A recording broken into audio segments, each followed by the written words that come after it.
يما أموال الهوى يما أموالية يما أموال الهوى يما أموالية بسمة بتقهر الهموم والأمل يملاها عمري الظلم ما يدوم وأرضك ما بننساها بسمة بتقهر الهموم والأمل يملاها عمري الظلم ما يدوم وأرضك ما بننساها والكون كله بيحضر لعرس الحرية يما أموال الهوى يما أموالية. أعوذ بالله من الشيطان الرجيم. بسم الله الرحمن الرحيم. الحمد لله رب العالمين. Ambe masara manifoka abarkada halemi sonani ka bidunya irana abika ka jabara ni su mandila je ni amba fama ko nyeta tv doko tele nyeta jem kambe ka nyana maya sanfe ni watina jem kambe inafo awreba kalama dogokun na be fama ko faso jokene jem kanye likajo ani chesiri be blasinka kanyishi onreka jamana bayma ni oye bamali bayi abse ka bo dinga kono tugum na ninka jo tinti sanfɛ o wilikajo ani o chesiru ambe olubla sinka inafo jemga yɛrɛ tɔgɔn be talika yɛrɛ la tugum na faso ka jɔ ɲɛta o se ka sabati tugum na ka u bɛɛ fo ka bɛɛ waleɲuman dɔ bamako ya mali duguba wɛrɛw la hakaja ka se togodaw ma maliden minnu yɛrɛ sigilen do jamana yɛrɛ kɔ kan an ma ɲinɛ o kɔ an bɛ u bɛɛ fo k'u waleɲuman dɔ ni an ka jamana ta k'a lajɛ jamana ba don min fɛn se ka bon kosɛbɛ gwɛlɛya nana bi an ka jamana kan san 2012 waati o gwɛlɛya in san 10 ana a kun kan fɛ o kɛra sababu ye maramafɛn ka taa se o n'a ɲɔgɔnna wɛrɛw ma olu carina an ka jamana kɔnɔ kosɛbɛ o maramafɛn carili minnu kɛra an ka jamana kɔnɔ baarakɛyɔrɔ dɔ bɛ an ka jamana kɔnɔ min sigi kun ye walasa o maramafɛn carini minnu bɛ kɛ jamana kɔnɔ fu bɛ se ka siri o dan na cogo min na tele ɲɛta ye wulikajɔ kɛ ka se o baarakɛyɔrɔ ɲɛmɔgɔyaso la bi ni a bɛ f'o ma ko secrétariat permanent pour la lutte contre la prolifération des armes légères et des petits calibres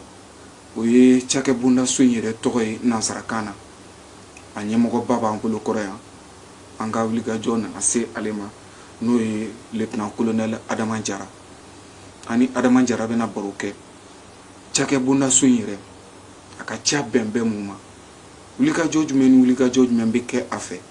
a dan ye Bamako yan dɔrɔn de wa a ka cakɛbondaso in a bɛ se Mali fan wɛrɛw fɛ wa maramafɛn carili an ka jamana kɔnɔ hakɛ b'a la min hakɛ dɔnnen do bi an ka jamana kɔnɔ wa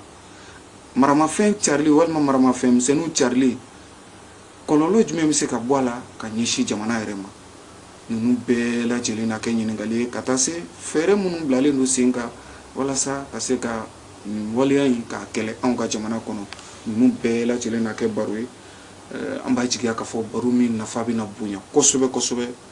bi jɛmukan in kɔnɔna na ni o ye faso jɔ kɛnɛ ye a k'aw sɔgɔlen to tele ɲɛta la yanni an ka taa ɲɛfɛ ka foli kɛ fɔlɔ maa min ye an bisimila a ka cakɛbondaso la karamɔgɔkɛ salamu alaikum. Walaikum salam wa rahmatullahi wa barakatuh. Lieutenant colonel Adama Jara an bɛ i fo. Ka foli b'aw ye. Tabarikala. Ayiwa an bɛ fɛ nin waati in na i ka foli kɛ ka ɲɛsin tele ɲɛta filɛbagaw ma yanni an ka don jɛmukan kɔnɔna na. I y'a fɔ cogo min na ne tɔgɔ Lieutenant colonel Adama Jara ne ye cakɛda dɔ ye ne ka baara ɲɛsinnen don marifa misɛnninw cɛrɛli kama a ka seli yan bi a diyara n ye a bonyara n ma parce que ni jateminɛ kɛ bi diɲɛ yɛrɛ kɔnɔ gɛlɛya bɛ diɲɛ kɔnɔ yani an ka Mali yɛrɛ ta fɔ diɲɛ bi san 20 laban ye san 30 laban ye kɛlɛ bɛ fan bɛɛ fɛ k'a ta kɔrɔ tile bi farajɛ dugu farafin dugu gɛlɛya bɛ yen Afrique fɛnɛ n'o y'an ka région ye ni ye jateminɛ kɛ kɛlɛ ka ca gɛlɛya ka ca o hukumu kɔnɔna na Mali ye gɛlɛya sɔrɔ san damadɔ in na o gɛlɛya ninnu n'a kɛra ni n'an b'a fɔ jihadi kɛlɛw ani mɔgɔ banbagaci dɔw fɛnɛ wulila k'u ɲɛsin Mali ma ko fo Mali ka tila mali ɲɛmɔgɔ y'a yira de mali tɛ tila mali dugu kelen de donc solution fɛn fɛn bɛ sɔrɔ baara fɛn fɛn bɛ kɛ pour que mali kana tila o baaraw sigira sen kan mais gɛlɛya ninnu sɔrɔla mun fɛ a sɔrɔla maramafɛnw nɔfɛ parce que mɔgɔ dɔw de wulila ka maramafɛnw ta k'u kunsi duguma donc autorités an ɲɛmɔgɔw u y'a décider pour que gɛlɛya ka bɔ mali kan pour que malidenw ka lafiya ka cakɛda sigi jamana kɔnɔ n'o ka baara ɲɛsinnen don maramamisɛnninw kɛlɛli cɛrɛli ka ban dugu kɔnɔ jamana kɔnɔ bon o cakɛda o sigira autorités fɛ par ordonnance n'an b'a fɔ ma bakunba dɔ ma ordonnance ma en 2017 san 2017 san 2017 kɛrɛnkɛrɛnla le 30 mars autorité y'a ɲɛɲini k'o service sigi k'o cakɛda sigi pour que o cakɛda ka se ka kunnafoni di mɔgɔw ma ka hakili jagabɔ kɛ pour que solution minnu bɛ yen gɛlɛya marifa ko cari la ka se ka solution sɔrɔ olu la donc a cakɛda ni cakɛda caman de bɛ baara kɛ ɲɔgɔn fɛ caman parce que n'i y'a mɛn baara n'i y'a mɛn résultat n'i y'a mɛn ko nɔ bɛ bɔ fɛn na i kelen tɛ k'a kɛ an bɛ jigin k'a kɛ ɲɔgɔn fɛ de o hukumu kɔnɔna la service caman bɛ yen an n'olu bolo bɛ ɲɔgɔn polisiw b'o la ani polisiw bɛ baara kɛ ɲɔgɔn fɛ ani gendarmew bɛ baara kɛ ɲɔgɔn fɛ ani cakɛda wɛrɛw bɛ yen n'an b'a fɔ finitigiw fɛn fɛn bɛ marifa utiliser fɛn fɛn bɛ maramafɛn utiliser an n'u bɛɛ bɛ baara kɛ ɲɔgɔn fɛ hakili falen falen na olu hakilina y'a mun na olu hakilina ye jumɛn ye nin ko ninnu na olu bɛ se ka solution min proposer an ye an b'o fara an taw kan olu kɔfɛ société civile acteurs wɛrɛw bɛ yen minnu yɛrɛ tɛ structure étatique ye minnu tɛ jamana yɛrɛ ka structure sigilen an n'olu fana ye baara kɛ ɲɔgɔn fɛ parce que n'i y'a kɔlɔsi maramafɛn kɔlɔlɔ b'olu le caman kan donc a ka ca a ka ɲɛ u ka fara an kan hakili falen falen na an ka se ka sariya bon sigi k'a yira bon mali kɔnɔ sisan nin problème de bɛ yen nin gɛlɛya de bɛ yen maintenant anw bɛ fɛ an ni bɛɛ ka baara kɛ ɲɔgɔn fɛ pour que marifa ko bɛ ka gɛlɛya min lase jamana ma a ka se ka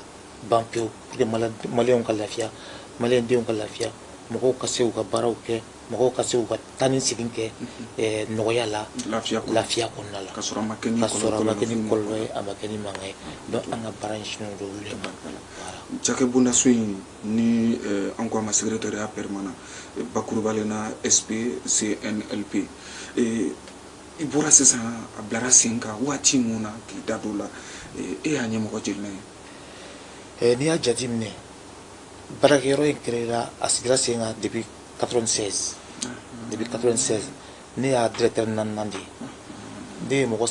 saba tɛmɛna ka sɔrɔ ka ne lasigi sisan bon olu ka kuma la service tun ka dɔgɔn dɔɔnin service tun bɛ présidence la service tun ka baara ye ka kunnafoni de ɲini ani ka hakili jɛnabɔw kɛ hakili ɲagabɔw kɛ k'a ɲi conseil du président ka kunnafoni di président ma pour que marifako kɛlɛli ka se ka ɲɛ sɔrɔ mais a nana ye o dɔrɔn t'a bɔ parce que kunnafoni bɛ ka di mais halisa marifa bɛ ka spéculer marifa bɛ ka cari fan bɛɛ fɛ mɔgɔw bɛ ka sa mɔgɔw bɛ ka bɔn o min na donc autorités y'a ɲini 2017 ka a restructurer ka dilan kura ye ka secrétariat permanent créer pour que o ka se ka jamana fantan bɛɛ couvert ka mali bamakɔ dɔrɔn tɛ bilen président dɔrɔn tɛ mais ka cari jamana bɛɛ kan k'an ka représentation créer jamana région bɛɛ kan pour que an ni population ka se ka doroki ɲɔgɔn na an k'u hakilinaw dɔn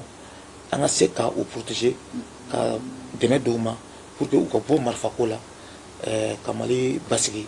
ka dɔ bɔ kɔlɔlɔ la ka dɔ bɔ saya la ka dɔ bɔ bingali la ka dɔ bɔ banali la lieutenant colonel Adama Jara n ka ɲininkali tun bɛna se yɔrɔ in de ma bari cakɛbondaso in a ɲɛmɔgɔyaso ye an filɛ o de kɔnɔna na bamakɔ yan nɔ mali fan wɛrɛw mali ka bon dugukolo fɛn sɛlenba don jamanaba don aw ka cakɛbondaso in min ɲɛsilen don maramafɛn cari ni kɛlɛli ma an ka jamana kɔnɔ a bɛ mali fan wɛrɛw fɛ wa a ka ca bɛ cogo di yɔrɔ yɔrɔ tɔw la service an ka cakɛda in vraiment an y'a depuis 2017 ni a dilanna kura ye a fɔra ko ka service représenter jamana fantan naani bɛɛ la région bɛɛ kɔnɔna la donc bi an filɛ yɔrɔ min na 2017 à maintenant an bɛ yɔrɔ min na bi an bɛ Bamakɔ yan nɔ bureau régional dɔ bɛ Bamakɔ n'o logé do gouvernement la n'o ni gouverneur bɛ baara kɛ ɲɔgɔn fɛ marabamisɛnnin cɛlali kɛlɛli kɔsɔn an bɛ Kayi an sigilen bɛ Kayi an ka bureau bɛ Kulikoro an ka bureau bɛ Segu an ka bureau bɛ Tɔnbukutu an ka bureau bɛ Gawo an ka bureau bɛ San an ka bureau bɛ Buguni an bɛ ka Kayi kita bureau dayɛlɛ an ka bureau bɛ Kangaba an ka bureau bɛ Sikaso donc ni jateminɛ kɛ an y'a essayer ka bureau sigi en fonction de la menace ni jateminɛ kɛ mankan tun bɛ yɔrɔ min na fɔlɔ o de y'a kɛ a daminɛna ni Tɔnbukutu ko bureau sigi pour que ni kɛlɛ banna ni mankan banna ka se ka marifaw récupérer donc Gawo ni Tɔnbukutu fɔlɔ sigira o kɔfɛ an ka sɔrɔ ka jigin ka na sud la n'o ye an ye Kayi ani Sikaso ani Mopti ani Segu ani Kulikoro olu sigi donc vraiment bi an filɛ yɔrɔ min na an ka cakɛda in a sigilen don Mali région tila bɛɛ la n'i ye jateminɛ kɛ à part les nouvelles créations région kura minnu dilanna olu ye don nataw an bɛna bureau dayɛlɛ olu la sinon en tout cas an ka bureau bɛ fan bɛɛ ani gouverneur bɛ baara kɛ ɲɔgɔn fɛ ani maire bɛ baara kɛ ɲɔgɔn fɛ ani préfet bɛ baara kɛ ɲɔgɔn fɛ parce que olu de ɲɛmɔgɔw ye nin yɔrɔ ninnu localité ninnu sigida min kofɔlen na donc olu dɔrɔn tɛ autorité administrative an b'a fɔ olu ma cogo min na ɲɛmɔgɔw mais mɔgɔ wɛrɛw bɛ hali minnu tɛ administration kɔnɔna la n'o ye dugutigiw ye n'olu ye musokuntigiw ye n'olu ye sɛnɛkɛlaw ye n'olu ye fɛn an n'u bɛɛ bɛ baara kɛ ɲɔgɔn fɛ donc i tɛ se k'i to Bamakɔ k'a fɔ Bamakɔ dɔrɔn na k'a fɔ k'i bɛ cakɛda dugu wɛrɛ kungo ɲɛnabɔ donc il faut que i ka kɛ sur place i ka k'u dɔ ye i ka sigi o kɔrɔ i k'u hakilina dɔn solution bɛ sɔrɔ an ka se k'a ɲɛnabɔ ɲɔgɔn fɛ parce que a tɛ k'i sigi dɔrɔn ka fɛn proposer mɔgɔw ye i b'u hakilina de fɛnɛ dɔn a ka sigi ka kuma olu bɛ fɛ ka kɛ cogo di e fɛnɛ ka orientation ye mun ye e hakilina ye mun ye e b'o f'u ye donc hakili falen fɛnɛ na a bɛ se ka solution ɲɛnama sɔrɔ pour que marifa kɛlɛli ka se ka ba Mali kɔnɔ. Ayiwa lieutenant colonel Adama Jara n'i ye jateminɛ kɛ i n'a fɔ an y'a fɔ cogo min na san 2012 gɛlɛyaba binna anw ka jamana kan nin wagati laban ninnu na an y'a ye maramafɛnw misɛnninw a carinna jamana kɔnɔ kosɛbɛ kosɛbɛ hakɛ bɛ a dɔnya la bi ka fɔ maramafɛn min bɛ carinni na walima min bɛ munumunu salo la anw ka jamana kɔnɔ bi. Ne ye jateminɛ kɛ Mali sɛgɛnna mais Mali ma sɛgɛn in laɲini mɔgɔ wɛrɛw de kɔlɔlɔ lase Mali ma parce que san 2000 ni san 11 kɔnɔna la n'i hakili b'a la Libi yan fan fɛ kɛlɛ tun bɛ yen o kɛlɛ nana o kɔlɔlɔ lase Mali ma marifa caman de bɔra Libi ka n'u yɛrɛ sɔrɔ Mali kɔnɔ dɔ tɛ Mali ka laɲini ye o marifa ni n ko n bɛ kuma tiɲɛ yɛrɛ la a marifa da dɔnnen tɛ k'a fɔ ko nin marifa hakɛya de donna Mali kɔnɔ o tɛ se ka dɔn baara si m'a jira k'a fɔ nin hakɛya de donna tellement que a cayara contrôle ma k'a la u nana u yɛrɛ sɔrɔ Mali kɔnɔ ka na maliyɛnw janfa ka na maliyɛnw bɔnɔni na ka na maliyɛnw faga ka musow faga ka denw faga an ka laɲini tɛ donc mais marifa modèle min donna an bɛ se ka hakili da dɔw la dɔɔni marifa minnu don marifa belebelew b'a la n'a cira n'a bɛ yɛrɛkɛ a bɛ mɔgɔ caman de faga teri kelen na marifa fitininw b'a la n'u bɛ ni mɔgɔ kelen b'u utiliser marifa dɔw yɛrɛ bɛ donna Mali kɔnɔ u bɛ sigi mobiliw de sanfɛ dɔw bɛ sigi chariw de sanfɛ etc donc o caman donna Mali kɔnɔ an ka laɲini tɛ donc olu donna ka tila ka cari de u ma to yɔrɔ kelen u carila jamana fan 14 de fɛ donc olu carili kelen sisan i tɛ se k'a dɔn marifa hakɛya min donna Mali kɔnɔ marifa hakɛya min bɛ yen bi Mali kɔnɔ ko papier t'u la a dɔnnen tɛ donc o de y'a gɛlɛya yɛrɛ donc k'a fɔ bi ko n bɛ se k'a fɔ marifa 30 marifa 1000 fo ni ye nkalon tigɛ ma ye donc tiɲɛ de ka bon tiɲɛ de ka di kan ka fɔ mɔgɔw ɲɛna. Nka an bɛ se k'a fɔ la lieutenant colonel Adama Jara k'a fɔ Mali duguba bɛɛ maramafɛn carina a bɛɛ lajɛlen kɔnɔ. Mali duguba bɛɛ marifafɛn carila bɛɛ kɔnɔ n'i kun ye jateminɛ kɛ fɔlɔ maramafɛn ninnu tun bɛ bɔ dugu dɔw la guerre tun bɛ dugu minnu na o tun bɛ tɛmɛ Sierra Leone ni Libéria ninnu guerrew tun bɛ yen olu guerrew banna maramafɛnw tun b'u bolo olu caman bɛ maramafɛnw labɔ k'a feere k'a kɛ jagokun ye u tun bɛ na n'a ye Mali kɔnɔ donc maramafɛn ninnu bɛ tɛmɛ Bamakɔ fɛ ka taa Mali kɔrɔnyan fan de la trafic la n'an b'a fɔ o ma ko trafic donc u kun bɛ taa yen de o kɔfɛ n'i bɛ kɛlɛ kɛlɛ donc marifa wɛrɛw donna ka na fara olu kan u ma dan mali kɔrɔyanfan dɔrɔn na dɛ n'i ye jateminɛ kɛ mankan bɛ ka na hali mali tilebiyanfan ninnu fɛ parce que marimafɛn ninnu tɛ tɔɔrɔ kelen u bɛ ka taa u bɛ bɔ mali yɛrɛ kɔnɔ ka t'u yɛrɛ sɔrɔ jamana wɛrɛ an dafɛ jamanaw fɛ la ni banbagaciw bɛ ka taa n'u ye nɔ ka taa insécurité créer ka taa jihadi créer nɔ donc vraiment cɛsiri bɛ ka kɛ gouvernement ye cɛsiri caman kɛ o de y'a kɛ an ye cakɛda in dayɛlɛ jamana caman na pour que marimafɛn minnu bɛ yen k'u carili dabila ka se k'u contrôler pour que mɔgɔ fɛn wɛrɛ kana fara o kan bilen minnu bɛ yen ka se k'olu regrouper ka se k'olu récupérer ni cɛsiri ye n'an ni polisiw ni gendarmew ni sɔrɔdasiw b'o baara kɛ ɲɔgɔn fɛ parce que bɛɛ n'i ka baara don anw ta tɛ minɛli ni k'a fɔ ko an bɛ mɔgɔw traquer ka taa minɛ la sɔrɔdasiw b'o kɛ gendarmew b'o kɛ gardiw b'o kɛ donc an n'olu bɛ baara kɛ ɲɔgɔn fɛ donc ka se ka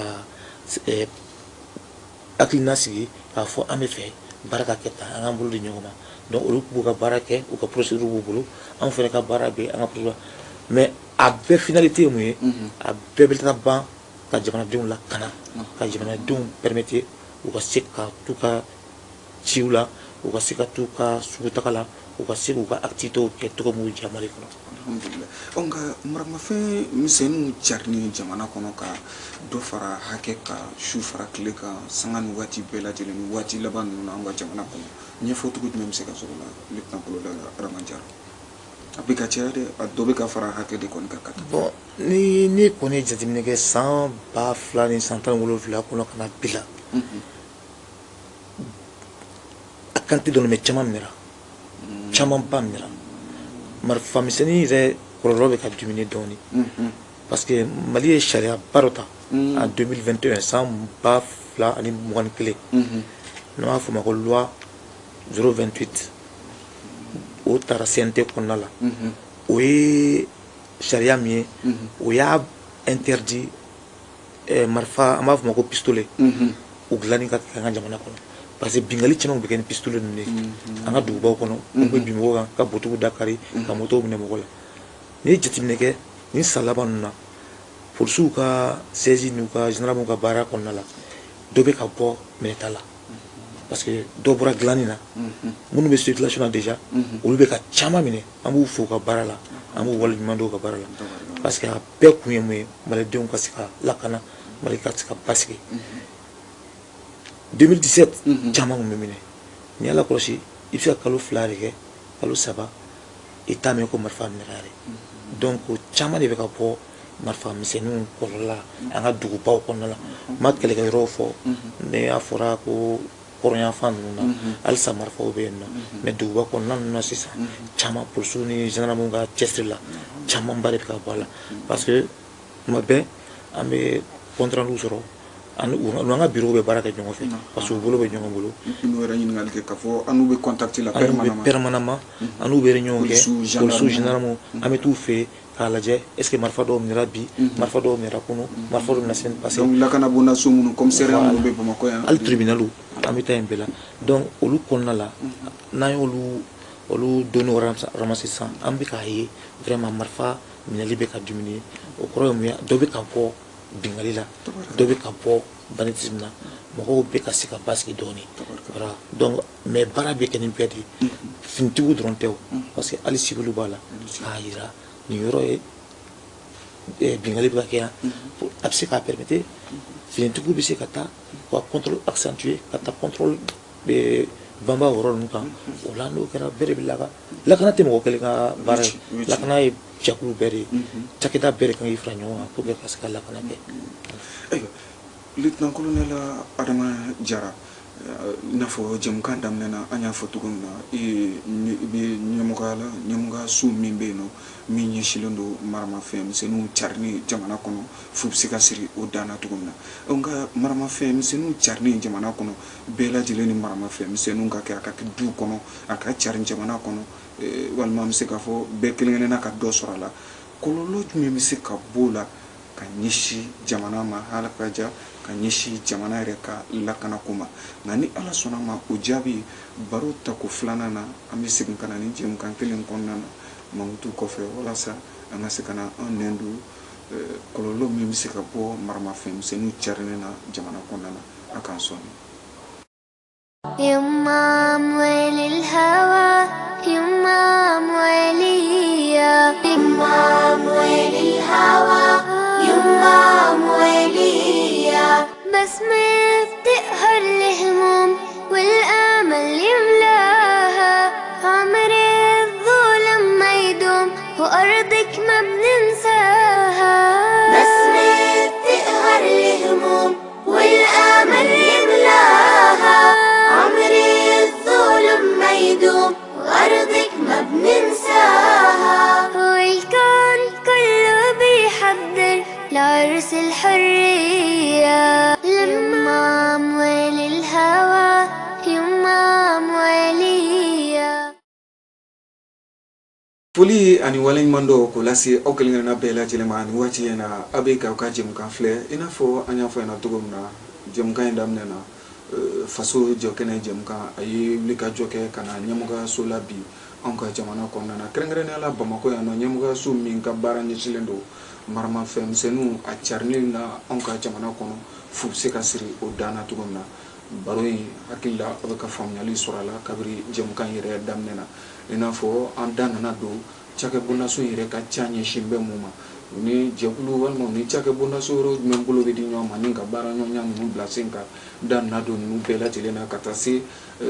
cakɛ bondaso yɛrɛ a sigilen don Mali yɛrɛ duguba wɛrɛ minnu na da nana se nin bɛɛ lajɛlen ma ayiwa ɲininkali tun nana da yɔrɔ jumɛn na o de ye ka fɔ maramafɛnmisɛnninw a carinni jamana kɔnɔna na walima maramafɛn bɛɛ lajɛlen kelen-kelenna n'a ka kɛ so kɔlɔlɔ jumɛn bɛ se ka bɔ a la dɛ ka ɲɛsin jamana kɔnɔdenw ma hakaja ka ɲɛsin jamana yɛrɛ ma lieutenant colonel Adama Jara kɔlɔlɔ jumɛn bɛ se ka bɔ maramafɛn carinni na jamana kɔnɔna na a kɔlɔlɔ ye mun ye. Maramafɛn kɔlɔlɔ ka ca et puis bɛɛ ka baara kɛ fɛn tɛ n'i ye jateminɛ kɛ maramafɛn dabɔlen don lakana baarakɛla de ma n'o ye finitigiw ye olu de ka baara ɲɛsin don maramafɛn tali kama parce que u ka baarakɛminɛ don ka jamanadenw lakana ka jamanadenw permettre k'u ka baara kɛ u sago la u ka taa yɔrɔ min u diya u ka segin ka na u ka sigi yɔrɔ min u diya u ka wuli ka taa yɔrɔ la min u diya donc maramafɛn di kun ye olu ma pour que ka se ka jamana lakana ka jamanadenw lakana donc olu b'a dɔn parce que olu y'a kalan kɛ a bɛ mara cogo min na olu b'o dɔn a bɛ ci cogo min na olu b'o dɔn pour que kɔlɔlɔ kana k'a la mais maintenant dɔw fana ka baara ɲɛsinnen don wari ɲini sira bolo ani sira wɛrɛw kan donc olu fana bɛ se ka maramafɛn ɲini k'a bila u bolo kɔrɔ k'u lakana sariya fana y'o fɔ Mali kɔnɔ u bɛ fɛn dɔ ɲini papier dɔ ɲini n'an b'a fɔ o ma ko autorisation de port d'arme u b'o ɲini u bɛ taa polisi la n'o taara donc u ka se k'u lakana mais yanni u ka kɛ baara caman bɛ kɛ fɔlɔ u dege a baaraw la a bɛ mara cogo min na a kan ka kɛ cogo min na a kan ka ci cogo min na o bɛ yen mais o kɔfɛ papier tɛ mɔgɔ fɛn fɛn bolo ko maramafɛn b'i bolo i n'a man kan parce que o de bɛ na ni kɔlɔlɔ ye o de bɛ na ni kɔlɔlɔ ye n'i ye jateminɛ kɛ hali banbagaci caman bɛ yen marifaw donna Mali kɔnɔ papier t'a la sariya t'a la parce que a fɔra ko sariya bɛ finitigiw dɔrɔn de bolo ka maramafɛn ta donc e ka baara tɛ mun ye e ka baara tɛ lakana ye maramafɛn b'e bolo a marali b'e bolo so a bɛ bɛɛ bolo a kɔlɔlɔ ka ca dɛ a kɔlɔlɔ bɛ se jɔn ma fɔlɔ o ye e yɛrɛ a b'e bolo parce que ka baara tɛ a bɛ e yɛrɛ min bolo a b'e yɛrɛ min bolo parce que ka baara tɛ kɔlɔlɔ fɔlɔ ye parce que i ye sariya sɔsɔ i ye sariya sɔsɔ i kan ka taa kaso la i kan ka minɛ o kama parce que i ye sariya sɔsɔ o ye fɔlɔ ye kɔlɔlɔ fila ye mun ye a bɛ se ka ci ka sɔrɔ e t'a dɔn e bɛ se k'i to kulonkɛ la k'a ci dɔ la k'a bɔra nin na i ka dukɔnɔla yɛrɛ la muso bɛ se ka k'a la den bɛ se ka k'a la donc o ye kɔlɔlɔ ye a kɔlɔlɔ filanan ye mun ye marifa marali bi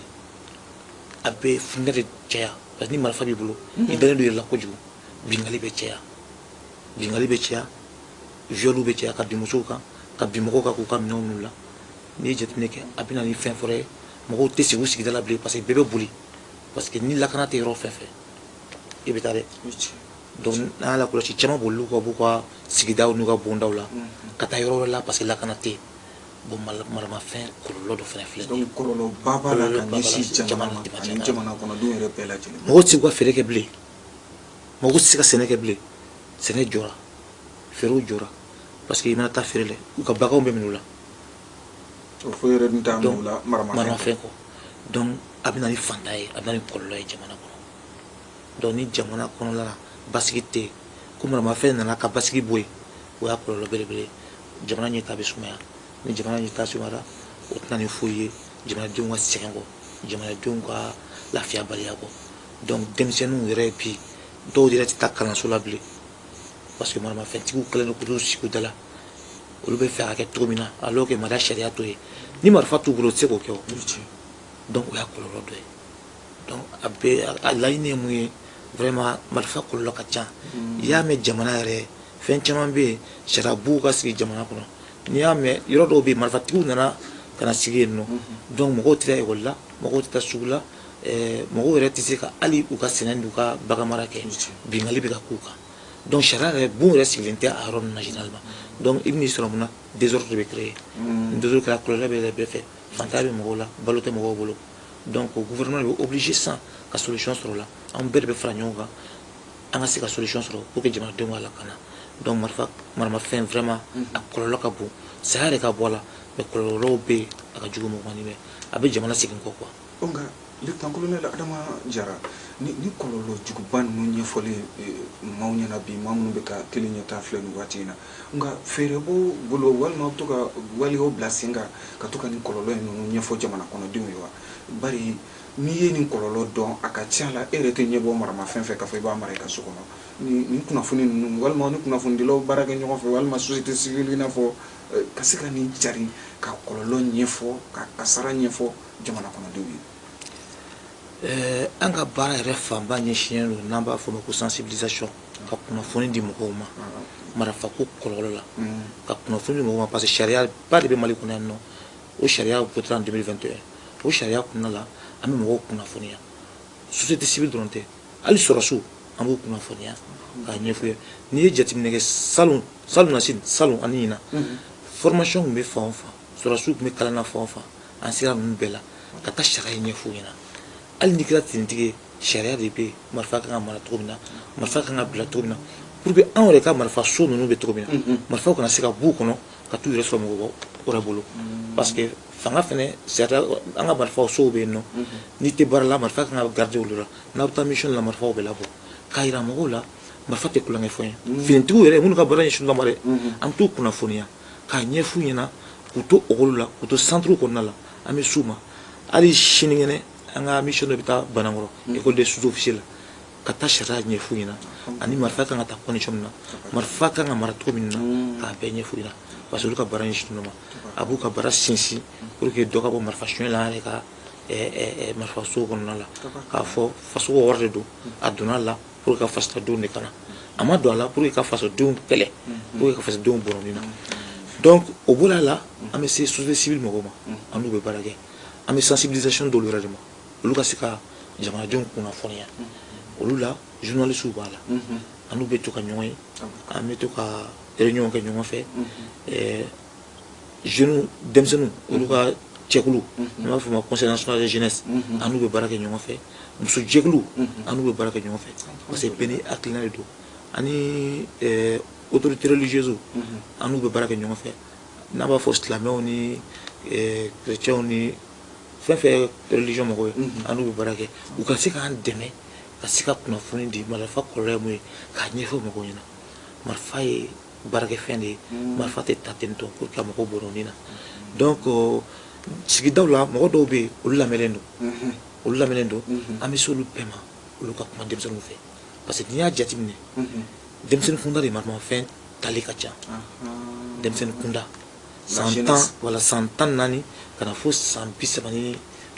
na fo san 40 i b'a ye marifa bɛ minɛ olu de bolo ka caya olu bɛ bingaliw kɛ donc an bɛ kuma mɔgɔkɔrɔbaw fɛ mɔgɔkɔrɔbaw minnu bɛ sigida la ani musow minnu ka jɛkulu bɛ k'a fɔ ka k'u denw fɛ marifa mɔgɔ ye olu ka baarakɛfɛn u ka marifa bila k'u ɲɛsin baara ma baara min nafa s'u ma baara min nafa se u ka du ma baara min nafa se u ka sigida ma o la n'o kɛra bɛɛ bɛ dɔ kɛ ni bɛɛ ye dɔ kɛ dɔ bɛ bɔ bingali ninnu na an bɛ to k'o kɛ parce que hali n'i y'a jateminɛ kɛ an ye muso jɛkulu dɔw ye baara kɛ ɲɔgɔn fɛ ka se ka projet dɔw k'olu ye u ka se ka marifa minnu b'u cɛw bolo ani u denw u k'a f'u ɲɛna u ka marifa ninnu bɔ yen nɔ donc Kayi mara la an ye banque de céréales dɔw sigi c'est à dire balo magasin olu sigi u yɛrɛ bɛ ka gérer bi mais u ye marifa caman bɔ circulation na an ye marifa ninnu bɛɛ récupérer o balo magasin ninnu malo ɲɔ keninge musow ni maire ka yamaruya kɔnɔna la u bɛ ka baaraw kɛ ɲɔgɔn fɛ u bɛ k'a feere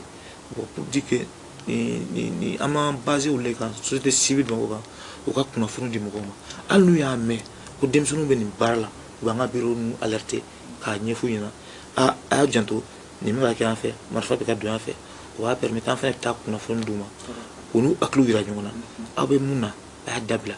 parce que i bɛ diɲɛlatigɛ dɔɔni dɔɔni de i b'a daminɛ fɔlɔ ni kunnafoni ye ka mɔgɔw sensibiliser ka mɔgɔw hakilina faamuya donc o kɔfɛ n'u m'a faamu sisan sariya tigilamɔgɔw bɛ yen nɔ se bɛ k'olu ma olu bɛ na sisan baara min kan ka kɛ olu b'o baaraw kɛ baara kun filanan ye mais baara kun fɔlɔ o ye ka sensibilisation de kɛ ka kunnafoni di mɔgɔw ma k'a f'u ɲɛna vraiment marifa t'u ka baarakɛ fɛn ye marifa ye finitigiw gouvernement état de ka baarakɛminɛn don pour que olu lakana parce que lakana t'olu yɛrɛ olu ma k'u yɛrɛ lakana finitigiw de kan k'olu lakana sinon ni bɛɛ ye marifa ta k'i jɔ i ka da la k'i bɛ kɛ da la ɲɛ tɛ sɔrɔ a ko la de fa donc a ɲuman ye mun ye an ka bɛɛ to i ka baara kɔnɔna la mun ka baara ye mɔni ye o b'a ka baara kɛ mun ka baara ye sɛnɛ ye o b'a ka sɛnɛ kɛ mun ka baara ye jago kɛ o b'a ka jago kɛ mun ka baara fɛn ye lakana ye an ka duw la k'a fɔ ka baara de don u bɛ s'u ka baara la u y'o baara kalan de kɛ an ka to k'o baara kɛ u ka lakana sabati jamana kɔnɔ donc tɔw bɛɛ k'u sen bɔ maramafɛn minɛli la k'a fɔ k'u yɛrɛ lakana. O b'a yira k'a fɔ secrétaire permanent na yan nɔ baara fangaba ka se ka disi da walima ka se ka maramafɛnmisɛnninw cari ni jamana kɔnɔna na a baara fangaba o de i y'a fɔ min a bɛ fɔ min ma nanzarakan na sensibilisation o de ka mɔgɔw hakili la kunu ka mɔgɔw lafaamuya maramafɛn yɛrɛ a kɔlɔlɔ bɛ se ka kɛ min ye ka ɲɛsin adamadenw ma ka ɲɛsin jamana yɛrɛ ma aw ka baara sinsinnen don fɛn min kan kosɛbɛ kosɛbɛ o de ye sensibilisation. An ka baara ɲɛsin don sensibilisation kosɛbɛ sensibilisation de y'an ka baara yɛrɛ taaboloba ye ka mɔgɔw kunnafoniya parce que n'i ye jateminɛ kɛ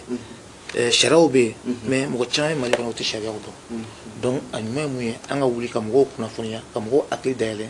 o sariya de bɛ yen maramafɛn bɛ ta tan a kan ka kɛ tan a bɛ don nin da de fɛ a bɛ sɔrɔ nin da fɛ donc mɔgɔ mɔgɔ t'o condition kɔnɔna la k'i ka baara t'o ye i b'an ka maramafɛn mara n'i y'a mara i ye sariya sɔsɔ n'i ye sariya sɔsɔ i bɛ ɲaga donc sensibilisation kɔfɛ an bɛ baara wɛrɛw kɛ méthode wɛrɛw bɛ yen par exemple n'i ye jateminɛ kɛ ni mɔgɔ minnu bɛ fɛ ka maramafɛnw déposer an n'olu bɛ baara kɛ ɲɔgɔn fɛ an bɛ ressources ka n'a bɛ fɔ an bɛ caga dɔw ɲini k'o d'u ma u ka se ka baara kɛ mais wari tɛ di mɔgɔ ma wari tɛ di mɔgɔ ma parce que ni ne ye wari d'a tigi ma sisan a tigi tɛ marifa wɛrɛ san ka n'a feere ma a bɛ ka tɔnɔ bɔ a kan donc an bɛ jateminɛ de kɛ ni marifa bɛ yɔrɔ min na jɛkulu min kɔnɔ sisan an b'a fɔ jɛkulu ka fara ɲɔgɔn kan u ka marifaw déposer ka marifa b'u ka environnement yɛrɛ la donc ni marifa bɔra u ka environnement na sisan an bɛ projet de kɛ mun bɛ bɛɛ nafa mun bɛ sigida bɛɛ nafa mun tɛ mɔgɔ kelen nafa sigida bɛɛ a bɛ se ka kɛ u mago bɛ fɛn dɔ de la olu yɛrɛ de b'a fɔ an mago bɛ nin na bi u b'a fɔ k'u mago bɛ sɛnɛkɛyɔrɔ la u b'a fɔ k'u bɛ fɛ ka jardinage kɛ u bɛ se ka k'u mago bɛ nakɔ sɛnɛyɔrɔ u bɛ se ka fɔ k'u bɛ fɛ ka bagan mara de kɛ u bɛ se ka fɔ ko bɔn musow bɛ taa yɔrɔ jan de ka taa n'u man kɛnɛ ka t'u furakɛ a ye dɔgɔtɔrɔso jɔ an bɛ se ka taa cogo min na u mago bɛ ji de la château ni ji bɔyɔrɔ ni fɛnw donc o de bɛ bɛɛ profiter a tɛ mɔgɔ kelen concerné donc o de y'an ka hakilina yɛrɛ ye donc baara bɛ ɲɛsin o fana ma. Tabarikala ayiwa ka teleɲɛta filɛbagaw k'aw hakili lajigin k'a fɔ an ni lieutenant colonel Adama Jara an n'ale de bɛ barosigi la an wulila ka se ale ma ale bɛ ɲɛmɔgɔya la ɲɛmɔgɔyaso min sigilen don maramafɛnmisɛnninw u carinni na jamana kɔnɔ disi bɛ se ka da o la cogo min na walima u bɛ se ka kɛlɛ ka fu siri o dan na cogo min na maramafɛn carinni ka dabila anw ka jamana kɔnɔ o ɲɛmɔgɔyaso an ka wulikajɔ sera a ma bi a ɲɛmaaba lieutenant colonel Adama Jara an n'ale de bɛ baro la ayiwa ɲininkali bɛ na se yɔrɔ min ma sisan o de ye k'a fɔ n'aw ye wulikajɔw kɛ walima ka fɛɛrɛw bila sen kan maramafɛnmisɛnnin ninnu ka u sɔrɔ aw tɛgɛ la walima aw tɛgɛ ka da u kan a bɛ kɛ cogo jumɛn na a b'u lasago de wa walima tasuma de bɛ bila o la wa ni maramafɛnw sɔrɔla aw ka wulikajɔw la a bɛ kɛ cogo jumɛn na. Ala barika la an ye sensibilisation caman kɛ sensibilisation ninnu caman y'an permettre an ka marifa caman sɔrɔ narakaw ye marifa dɔw di kayakaw ye marifa dɔw di marifa dɔw déposé Gao Sikaso région bɛɛ marifa caman récupéré la ni marifa ninnu récupéré la sisan a bɛ kɛ anonymat de kɔnɔna la ça a tigilamɔgɔw tɛ dɔn u b'a déposé u tɔgɔ tɛ fɔ foyi donc n'i y'o kɛ bɛɛ bɛ dogo donc maintenant mun kan ka kɛ o sigida mɔgɔw ye o baara ninnu bɛ kɛ ani o baara kɛ projet mun kan ka k'o ye k'o k'u ye donc marifa caman vraiment récupéré la n'an b'a fɔ ma ko collecte des armes tɔgɔ nazara kan na marifa caman collectera ni marifa collectera marifa bɛ sécuriser de marifa bɛ sécuriser a bɛ ka kɔlɔsi pour que minnu bɔra circuit illicite la n'an b'a fɔ trafic kɔnɔ ka na an b'u bila yɔrɔ la yɔrɔ min suturalen don yɔrɔ min dogolen don u tɛ se ka bɔ bilen donc o ye baara fɔlɔ ye n'o kɛra sisan yɔrɔ b'an bolo kɛrɛnkɛrɛnyara marifa mana don olu kɔnɔ marifa bɔ man di de marifa bɔ man di donc olu minnu bɔra circuit illicite kɔnɔ u tɛ se ka segin bilen n'an tilar'u la an b'a fɔ baara dɔ ma ko k'u enregistrer ka marifa ninnu sɛbɛn ka papiyew k'u la k'a fɔ ni sɔrɔla condition la a minɛra nin don a minɛra nin secteur kɔnɔna la a ye nin de kɛ a ye nin de kɛ ka carte d'identité dilan marifa ninnu na donc n'an y'o dilan o la an b'o enregistrer ordinateur kɔnɔ k'a tracer to yen donc n'o kɛra après sigikafɔ de ye fɛn bɛɛ ye marifa dɔw bɛ yen par exemple sinon sariya ko ni marifa minɛra marifa kan ka tiɲɛ de k'a détruire mais destruction o fana ye volet dɔ ye an bɛ tila ka kuma ni marifa minɛra sisan sigikafɔ de bɛ kɛ marifa dɔw bɛ yen olu bɔra Mali marifa bon de la u sonyɛra de faso wari de donna a la mɔgɔ wɛrɛw y'u sonyɛ ka taa Mali kɛlɛ n'o ye n'o kɛra o marifaw bɛ sigi Mali gouvernement ka stock la a gouvernement ta don a bɛ sigi gouvernement ma parce que faso wari de donna a la maintenant marifa minnu tɛ gouvernement ta ye ni u bɔra dugu wɛrɛw la ka na trafic sanfɛ la olu maramafɛnw ni papier kuru la k'a fɔ ko procédure banna u saisira ou bien u déposera volontairement mɔgɔw nan'u da an bɛ journée dɔ de bɛ yen ko journée de destruction des armes marifaw tigɛli u bɛ jeni voilà an bɛ kunnafonilaw wele ka autorités bɛɛ wele a bɛ kɛ bɛɛ ɲɛna salon ta an y'a kɛ 9 juillet 9 juillet donc a bɛ kɛ bɛɛ ɲɛna marifaw bɛ labɔ ka sarada mais Mali la an ko k'an tɛ marifa jeni parce que jeni kuma caman bɛ fɔ a la et puis o de ka bɔ a la n'i ye marifa jeni sisi de bɛ wuli parce que i bɛ produit utiliser a bɛ environnement yɛrɛ polluer donc machine b'an bolo yan nɔ n bɛ marifa tigɛ ka kɛ morceau fitinin n'an b'a fɔ machine hydraulique crocodile o b'an bolo yan nɔ donc marifaw bɛ tɛmɛ o machine fɛ technicien b'an bolo olu bɛ s'a baara la hali kɔsa in na an taara Sénégal ka taa Sénégal kalan o machine utilisation na k'u former o kɔnɔna la an bɔra yen ka na sisan donc don natɔ an bɛ taa dugu wɛrɛw la ka t'olu kunnafoni parce que anw de fɔlɔ ye machine sigi an ka jamana kan donc marifa ninnu bɛ don machine kɔnɔ a b'a tigɛ en petit morceau fitinin donc n'a tigɛ a tɛ se ka souder tout ka kɛ marifa ye donc an b'o déchets regrouper sisan olu fana stocker baara wɛrɛ kɛ n'o déchets ye mais n'a tigɛra kɔni solution foyi t'a la o ye marifa ko bannen pewu voilà donc an bɛ marifaw n'a y'o collecté sisan n'an y'o enregistré an b'o marqué ka sɔrɔ k'o tigɛ n'u tigɛra o ye cycle bannen la fin du cycle la destruction donc an b'o de kɛ an avancer la kosɛbɛ chaque année an bɛ o kɛ mais n y'a fɔ cogo min na gouvernement ka maramafɛn minnu bɔra gouvernement ka compte la olu bɛ sigi gouvernement n'u mɛnna banbagaciw la an b'u lasigi gouvernement parce que gouvernement ka baarakɛla de don mais tɔw fɛn fɛn bɔra dugu wɛrɛw la ka n'u sɔrɔ an ka jamana kɔnɔ an tɛ se k'olu utiliser parce que olu ye fɛnkolonw ye donc olu de bɛ tigɛ ani minnu bɛ minɛ baniw la ani n'an yɛrɛ ka numuw bɛ marifa minnu dilan n'u récupère la faamaw tɛ se k'u utiliser fini baarakɛ sɔrɔdasiw tɛ se k'u olu utiliser k'a fɔ k'u bɛ kɛlɛ kɛ n'o ye donc an b'olu bɛɛ tigɛ mais ani tribunaux bɛ baara kɛ ɲɔgɔn fɛ k'a fɔ voilà ni marifa bɔra circuit la a tigi condamné la a marifa saisira définitivement donc u bɛ détruire ka bɔ circuit la. lieutenant colonel Adama Jara e ka nin cakɛbondaso in cakɛbondaso ba don wa min nafa ka bon kosɛbɛ jamana kɔnɔdenw ka lakana na u ka taga ni ka segin a bɛ se ka kɛ lafiya la cogo min na bari lakana sabatili dɔ ye maramafɛn kɔni misɛnninw u carini jamana kɔnɔ fo ka siri o danna donna nataraw la baarabaw jumɛn bolo dalen don aw fɛ walima hakilinaw jumɛn b'aw la alisa cɛsuru ni wulikajɔw bɛ se ka bila sen kan cogo min na maramafɛnmisɛnninw carini an ka jamana kɔnɔ f'u ka siri ka dan don n'a nataw la mun bolo dan bɛ en tout cas don n'a nataw la halisa an bɛ continuer sensibilisation fɛ ka mɔgɔw kunnafoniya halisa jamana fantan naani bɛɛ fɛ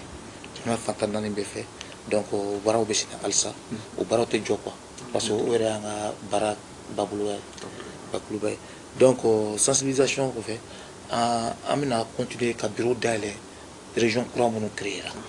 parce que Mali ye région wɛrɛ créer donc an kan ka a essayer ka bureau fana sigi olu région na pour que baara minnu bɛ ka kɛ région minnu tɔw la sisan a kɛ olu fana la parce que Mali ye dugu kelen de donc o baaraw bɛ nalen k'olu fana dɛmɛ k'olu opérationnaliser n'a bɛ ka baarakɛminɛnw d'u ma u ka se k'u ka baara kɛ cogo min na taaɲɛ fana an bɛ fɛ ka n'an b'a fɔ an ka baarakɛminɛ an b'a fɔ ko plan d'action baara activité fɛn fɛn kan ka kɛ an bɛna o baaraw daminɛ ani société civile ani journalistes ani finitigiw k'a fɔ k'o baara kuraya o document plan d'action national an ka baarakɛminɛ